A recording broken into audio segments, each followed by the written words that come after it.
Forced labour, modern slavery. If you pay attention, you will realise that these words regularly appear in the press. They refer to a very current and rather cruel reality of our supply chains. But what exactly are we talking about, and what is the extent of the phenomenon? To take an example close to home, would Europe be spared? Forced labour is an extremely complex reality with many faces. To determine whether a person is in a situation of forced labour, 4 questions must be asked. Is their consent free and informed? Are they forced to work under these conditions?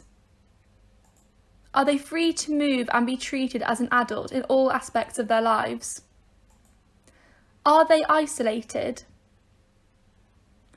Let's take a few examples from the real world. All too often we see migrant workers signing a first contract to their advantage in their region of origin and discovering a completely different reality once they arrive at their destination point. Who can say in such cases that their consent was informed? In some parts of the world, it is common for workers to go into debt to pay the recruitment agencies that enable them to go abroad to work. They are then forced to work until the debt is repaid. In the private sector, it is estimated that half of those in forced labour are in debt bondage. Often separated from their families, sometimes not speaking the language of the host country, and far from everything, the workers concerned find themselves very isolated. They are all the more vulnerable because they have no collective representation. Finally, there are many examples where workers cannot leave their workplace or even interact with the outside world, as their employer keeps their passport and sometimes even poses a curfew. Forced labour is universally prohibited. 3 questions arise immediately. How many people are concerned? Which sectors of activity are exposed? Which regions of the world are most affected? It is estimated that 25 million people are in forced labour worldwide. This is equivalent to the population of London. In fact, all sectors are affected. Among those in forced labour, 1 in 4 is in the sphere of domestic work.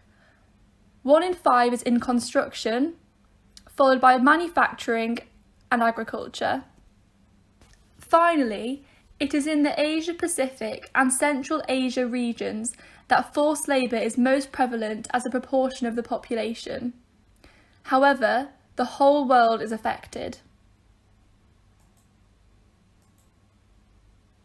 Far from conventional wisdom, Europe is the region of the world where the risk of forced labour has increased the most in 2017. This phenomenon mainly affects people who have come to Europe to flee war or poverty in their home countries. France would thus count 129,000 victims of modern slavery, a figure that is clearly higher than previous estimates. The risks of forced labour are particularly present in construction, agriculture, cleaning, transport.